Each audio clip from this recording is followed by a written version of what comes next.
नमस्कार दर्शक बंधु आज हूँ 6 जनवरी 2026। चलतु देखने आज सकाल किसी गुरुत्वपूर्ण खबर। जदि पर्यंत वीडियो को लाइक करना वीडियो को लाइक करने सह चैनल को सब्सक्राइब करी कमेंट माध्यम जनातु आपण मैंने क्यों जिले देखुंत जहाद्वारा एभली गुरुत्वपूर्ण खबर आपण मान पाखे सर्वप्रथम पहुंची पार। नंबर 1 राज्य में सृष्टि चाउल संकट। विभिन्न दाबी को नहीं राज्य सरकार चाउल मिलर संघर आलोचना विफल होती फल मिलर मैंने आंदोलन जारी रखा निष्पत्ति नहीं। सरकार पक्षर दाबी पूरण नहीं कौन लिखित प्रतिश्रुति न मिलबारु सारा राज्य में चाउल कल परिचालना बंद रहे बोली संघ घोषणा करिछि। खाद्य जोगाण और खाउटी कल्याण विभाग सह अनुष्ठित बैठक अमीमांसित रहिबा परे मिलर संघ निज जिद अटल रही। संघ पक्षरु करा जाउथिबा मुख्य दाबीगुड़िक होउछि 2023-24 और 2024-25 खरीफ ऋतु पर रक्षणाबेक्षण शुल्क प्रदान, कस्टम मिलिंग पर अतिरिक्त प्रोत्साहन राशि, 40 किलोमीटर अधिक दूरता पर परिवहन खर्चर संशोधन, अरुआ चाउल क्षेत्र में 1% ड्राइएज व्यवस्था पुनः प्रचलन करने। नंबर 2 जन अभियोग शुणाणी में 1.3 लाख लोकों दुख दूर है। मुख्यमंत्री मोहन चरण माझी वर्षर प्रथम जन अभियोग शुणाणी कर यूनिट 2 स्थित अभियोग प्रकोष्ठ में आयोजित यह 16 जन शुणाणी में राज्यर विभिन्न प्रांतर आसिथिबा लोकों समस्या शुणा सह यार त्वरित समाधान पर से अधिकारी को निर्देश देते।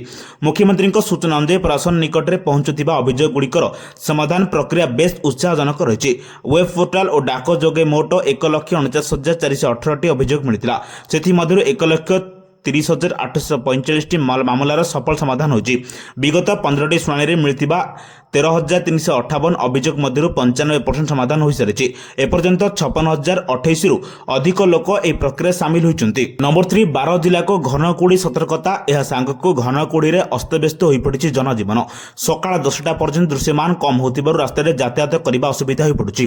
तेबे आसंता 7 तारिख पर्यंत राज्य अनेक स्थान में एभली घनकुड़ी रहे बोली पाणीपाग विभाग पक्षर पूर्वानुमान कर आंचलिक पाणीपाग केन्द्र। सेपरि आसंता 3 दिन रातिर तापमात्रा 2 ରୁ 4 डिग्री खसिबा संभावना रही।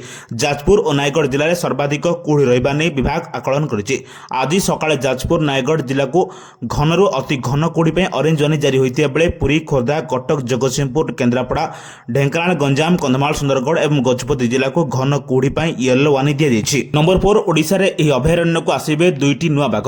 राज्य में बाघ वंश वृद्धि पे सरकार एक बड़ पदक्षेप नेबाकू जाउछन्ति। बरगढ़ जिला स्थित देब्रीगढ़ वन्यप्राणी अभयारण्य को खूब शीघ्र 2टी नुआ बाघ अणाजिबो। सोमवार दिन जंगल परिवेश और जलवायु परिवर्तन मंत्री गणेश राम सिंह खुंटे सूचना देते।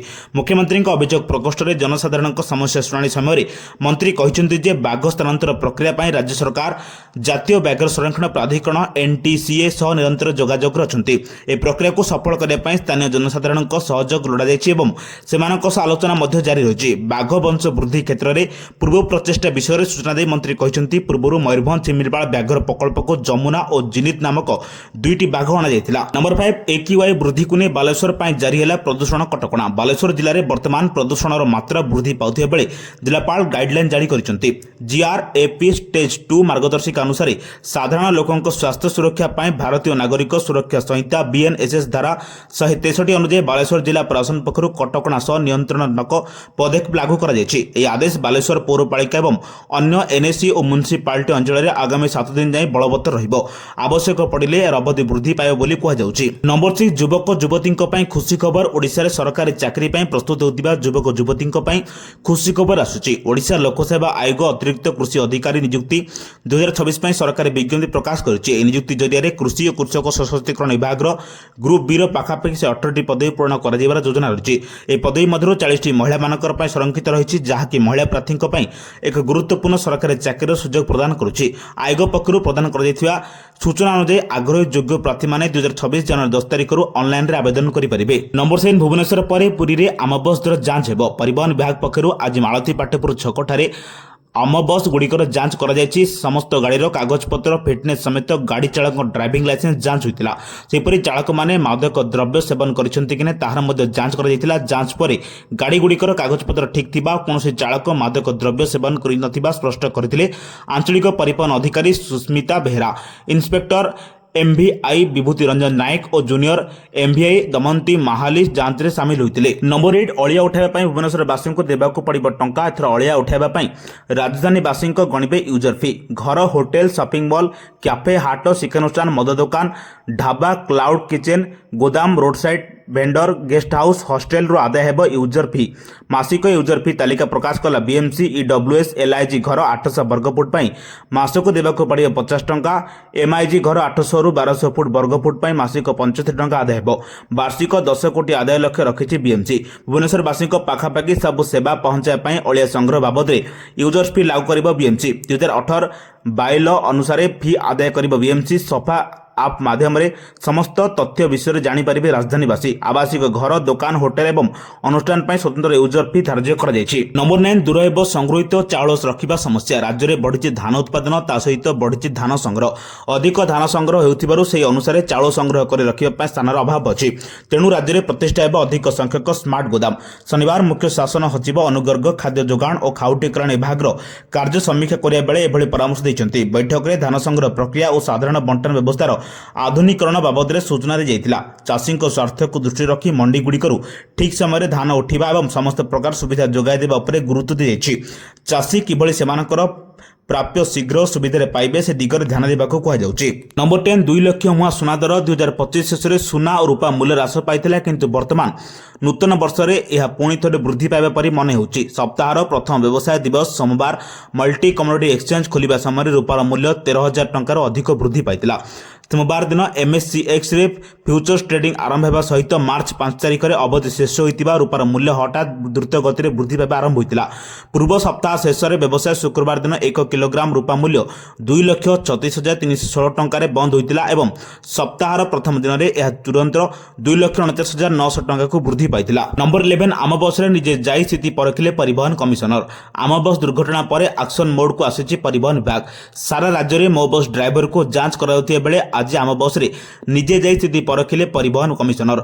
आज से मो बस रे चढ़ी यात्री मानक सह यात्रा करी प्रत्येक भावे आलोचना कले परिवहन कमिशनर अमिताभ ठाकुर। धार्य समय पहुंचबार विलंब हेले भी गाड़ीर बेग वृद्धि न करी कम रखिया परामर्श देइछन्ति। तेबे बस रे यात्रा करथिबा समय वरिष्ठ नागरिक कें प्रकार समस्यार सामना करुछन्ति से ने मध्ये पचारि बुझछन्ति। आगको आउरी सुरक्षा सुधार पाई पदक्षेप नियाजियो बोली कमिशनर कहिछन्ति। नंबर 12 श्रीक्षेत्र को ट्रैफिक टेंशन 2 वर्ष रे गलानी 340 मुंड। गत 2 तारिख रे बड़दाण्डरे मर्मन्तुद सड़क दुर्घटना बढ़िला। पुलिस मुंड बिंधा। दिनकू दिन सहर में भिड़ बढ़ुआ बेले ट्रैफिक विफलता एवं सामना आसुची, जो अतिरिक्त एसपी नेतृत्व में चली सहर में ट्रैफिक समस्या। सहर में विभिन्न स्थान में ट्रैफिक पोस्ट नथिया बेले स्पीड ब्रेकर रंबलर नहीं, जो अंटा भिड़ी। पुलिस सहर विभिन्न स्थान में रंबलर लगाଯିबा सह ट्रैफिक पोस्ट संख्या बढ़ाजिबो। एथिरे भितरे स्पीड मैनेजमेंट पई पुलिस चिंता करुछि। सेपटे पुरी रे पर्यटकों सह गाड़ी संख्या मध्ये बढ़िछि, दुर्घटना मध्ये बढ़ि चलिछि। नंबर 13 बढ़िला प्रदूषण लागिला कटकणा। प्रदूषण बढ़िया परे बालेश्वर लागिछि कटकणा। बालेश्वर पौरपालिका और एनएसी म्युनिसिपालिटी पई प्रदूषण कटकणा लगाइछन्ति जिलापाल। लगातार एक्यूआई वृद्धि को नहीं जिलापाल गाइडलाइन जारी करिछन्ति। संध्या 6 रु सकाळ 10 जाए निर्माण कार्य बंद पाई निर्देश दिया जायछि। रास्तार दिन को अति कम 3 थर पानी सिंचन पाई एनएचआई को निर्देश होछि। सेपरि खोलारे आवर्जना पड़िबा और ढाबारे कोयला रोषेई को बारण करा जायछि। या सह शहर भितरे भारी जन प्रवेश उपरे मध्य कटकणा लगा जायछि। आगामी 7 दिन पाई गाइडलाइन पालन करने को निर्देश जारी होछि। नंबर 14 केंद्र शिक्षा मंत्री धर्मेंद्र प्रधान द्वारा उन्मोचित है उर्दू पुस्तक खुदबात ए मोदी। केंद्र मंत्री धर्मेंद्र प्रधान नूआ दिल्ली में जातीय उर्दू भाषा विकास परिषद द्वारा प्रकाशित पुस्तक खुदबात ए मोदी को उन्मोचन करछन्ति। ए पुस्तकटी प्रधानमंत्री नरेंद्र मोदी द्वारा 2014 रु 2025 पर्यंत ऐतिहासिक लालकिला रे प्राचीर देशवासी उद्देश्य दे जाइथिबा स्वाधीनता दिवस अभिभाषण गुड़िकर एक संकलन। पुस्तक उन्मोचन अवसर धर्मेंद्र कहते कि यह पुस्तकटी नागरिक मानक देशर आशा आकांक्षा एवं प्रधानमंत्री दूरदर्शी विचारधारा सहित जोड़बार एक सेतु सदृश कार्य करिबो। नंबर 15 ओमसा आंदोलन को नहीं स्वास्थ्य मंत्री मुकेश महालिंग प्रतिक्रिया। कहले सरकार आलोचना प्रस्तुत अच्छी। कहले आलोचना द्वारा सबु समस्यार समाधान संभव। कार्य बंद नक रोगी सेवा जोगाई देवाक डाक्तर को अपील करछन्ति मंत्री मुकेश महालिंग। दाबी पूर्ण न होबा एवं सरकार पक्षर एने कौन पदक्षेप निजा नथिबा अभियोग करछन डाक्टर संघ।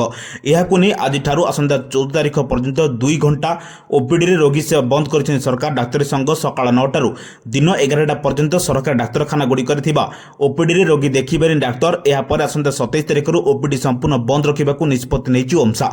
एहिभଳି गुरुत्वपूर्ण खबर पाइबा आम चैनल से जोड़ी रुहतु। जदि पर्यंत वीडियो को लाइक करना वीडियो को लाइक करने सह चैनल को सब्सक्राइब करी कमेंट माध्यम जानतु आपण माने केउ जिला देखुचंती, जहाद्वारा एभଳି गुरुत्वपूर्ण खबर आपण मानक पाखरे सर्वप्रथमे पहुंची परिबो। ब्यूरो रिपोर्ट, सावधान ओडिशा।